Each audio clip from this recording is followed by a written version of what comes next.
Hi guys, so this is our seventh episode of CSS full tutorial in Tagalog and English. So this in this video I'll be talking about CSS list and table. So I think we already know how to write list and table in HTML. So this time we will be adding some styles on our list and tables. So let's go open up our Visual Studio Code. And then let me just delete all the information here. So delete yan. So use the snippet to create a brand new um, HTML5 document. So first off, we start by adding our list. So H1 for our list, and then we already know, I think, the unordered list, which is a bullet point for our list of fruits. So, for example, we have apples, we have bananas, grapes, and oranges. So, paano ba lagyan ng style itong list natin? So, let's add some class name inside our UL element. So this will be called fruits list. And so let's add an internal styling, and then let's select fruits list for our selector, and then we can add some stylings in here. So I'm gonna change the bullet point to something else. So list style type. And so we can have Armenian circle, decimal. So let's try to add decimal. Yan, so naging numbering siya. So 1, 2, 3, 4. And we can also have this type of styling by using ordered list. And then let's copy this one and paste it to um, in here. So if gusto nyong gamitin yung numbering, just use OL without adding some styles inside your on your ordered list. I mean, unordered list. So we can change decimal to something else. So let's try to change into lower Roman. So I am expecting this to be a Roman numerals, but on a lower case. So ayan, we can have the upper Roman for uppercase. Ayan, so we can also have some Alpha, Latin. So, alpha is for ABC. Ayan. Meron din sa lower alpha. Ayan. So, just try to play it around. Meron ding square. Ayan. And it will be the same for the ordered list. So, let's just add a class name of fruits list for ordered list. And so let's select that class name, and then let's try to add. Yan. It will be the same for uh, OL for ordered list and UL for unordered list, and we can change the type of bullet points based on our styling. So I think we can add some stylings for our UL and give it a brown color. I think aqua. Yeah, I think Alice Blue will be a good suggestion. And then let's add some padding of 20 pixels. Ayan, so we can also try to add some styling inside our list. So, ang magiging affected ng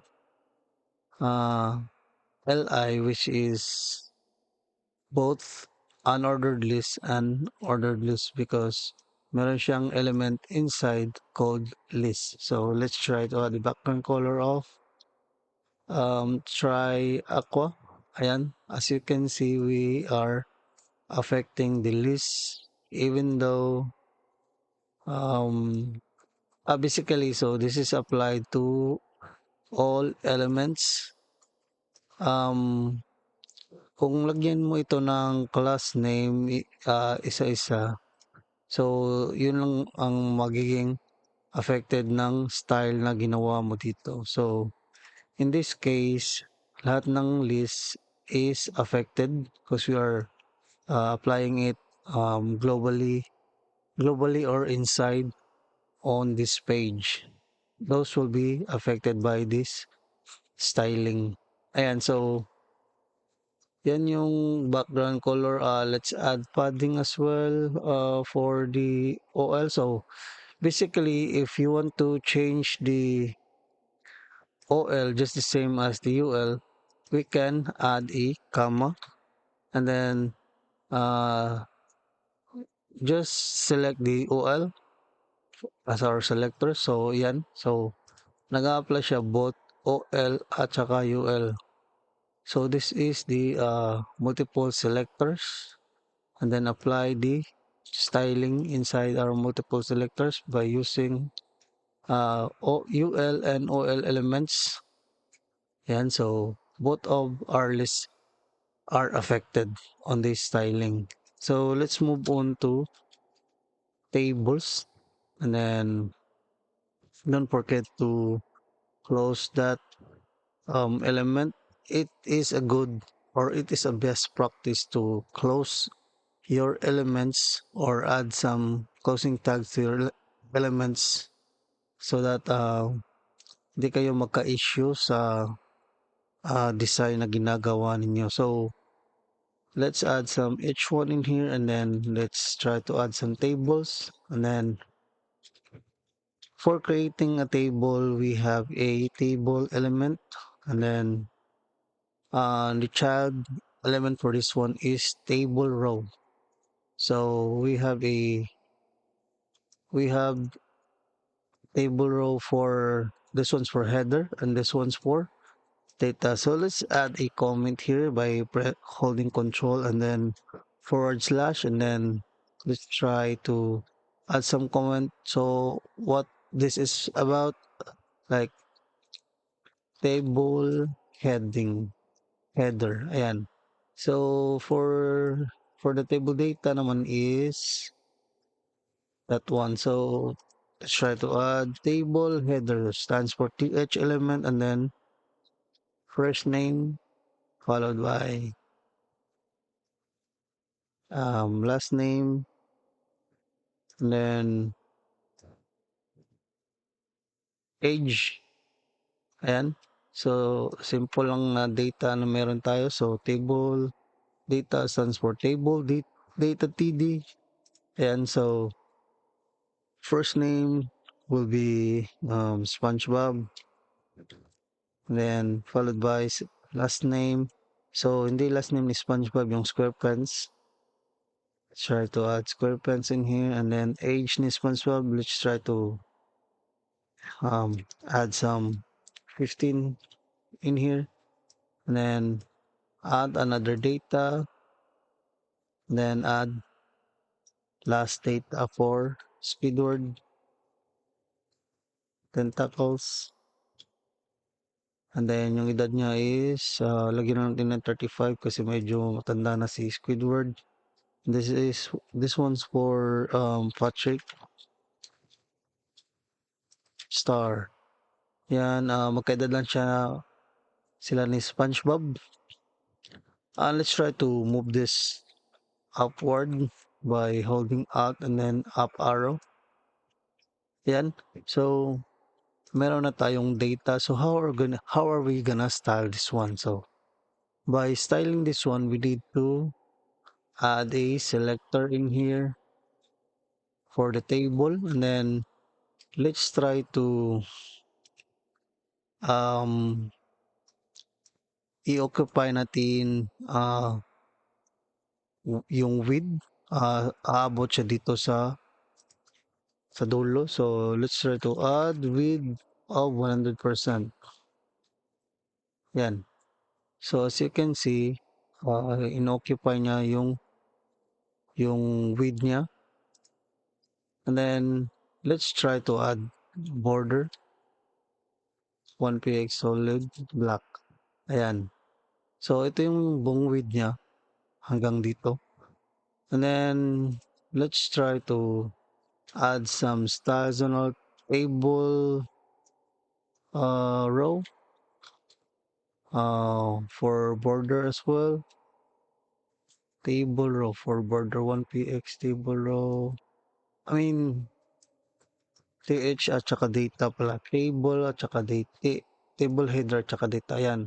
So we are adding th and td for this table.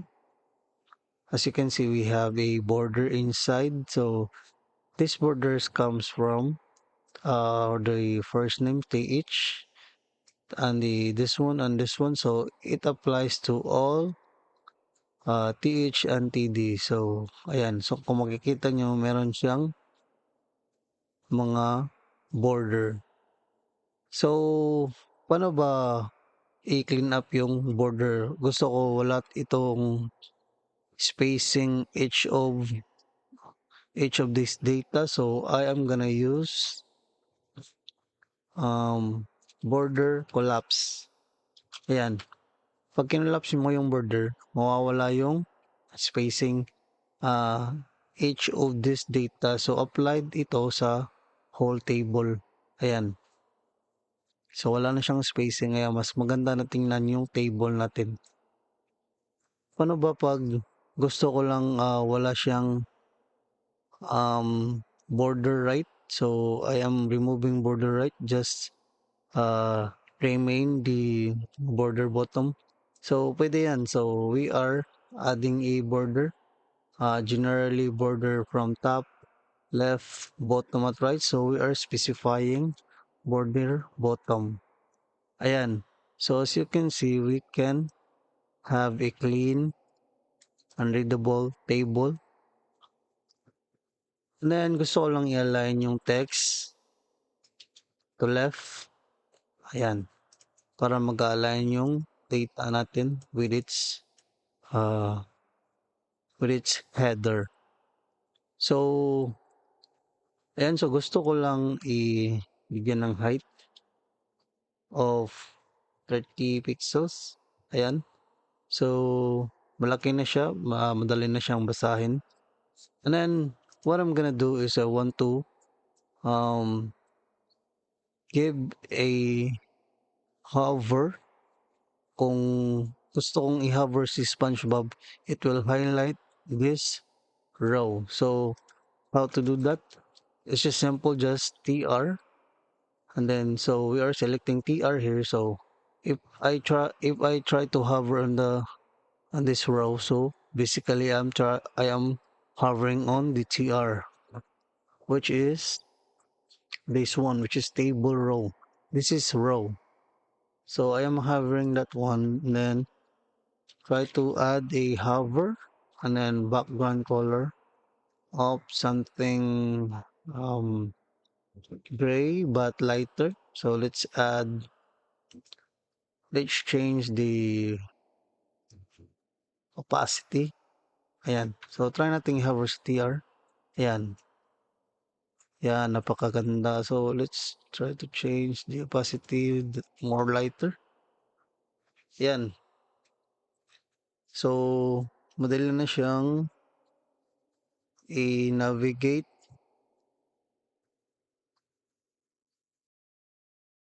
E paano pag gusto ko siyang gawing stripe yung table ko para ma-identify ko yung data ko easily. So, madali lang yan by using the tr. Ayan, tr. So, the named child. Ayan. Then, close self, closing and opening bracket. And then, by passing a background color, I think will be the same on this one. And then, ano bang so, as you can see, hindi pa nag-apply. So, paano ba lagyan ng argument to or by passing a parameter? So, we are passing odd or even here. So, if we try to add the odd, so, ayan, it will start from 0, 1, 2. Ayan, si odd. At saka even naman is, ayan, 0, 1, 2, 3. Ayan. So, we have a stripe table. So, if may question kayo about sa even, so even is for 2, 4, 6, 18, right? And then, si odd naman is starts for 1, 3, 4, 1, 3, 5, 7, ganun. So, in programming kasi, it starts from 0. So, you will start from 0 and then 1, 2, 3. Ayan. Kaya, naging ganito yung table natin. So, ano pa ba pwede nating i-tackle dito sa table natin? Gusto ko lang gawin tong responsive. As you can see, pag maliit na yung data, so let's try to add more data. So, age, I am giving this the address. I am giving this to birthday, birth date, yan. So, try lang natin i-add yung address ni ilang dalawa to bikini, bottom, and then yung birth date. Bigyan natin ng the same birth date. Itong silang dalawa. So, December so something 01. So, nanganak noong 2000, 1999 ata. So, 415. So, this one, yan. So, let's try to add the same way in here. So, paano ba yung age niya? Something 1979. It's 35, I think. 2020. So, I think 79 plus. So, wag na natin guluhin yung isip natin. Basta yan lang yung data. So, try to save that one and then let's shrink the data. As you can see, we are not experiencing any responsive design in here sa table natin. So, paano ba gawin yung responsive design sa table natin? So, we are wrapping our table inside a div. Ayan. So, add lang ito ng class attribute at tawagin natin itong table wrapper para maging responsive yung table natin. So, let's try to select that class name and then add some overflow of scroll. Ayan. So, let's try to let's try to shrink this one. Ayan. So, makita nyo, meron na tayong scroll bar sa ibaba. So, ayan. So, as we can see, this table has been applied responsive design for mobile. Ito, so you can scroll across your data. So, pwede rin nating apply yung overflow X. X means for horizontal, which is this one. And Y naman is for vertical. So, pag mataas na yung data mo, tapos ma so the list has become larger. So yung height niya medyo it's too tired to scroll from the bottom. So lalabas yung vertical scroll bar para i-navigate mo yung data mo until the bottom of your um, list. Yan, so I think that's the only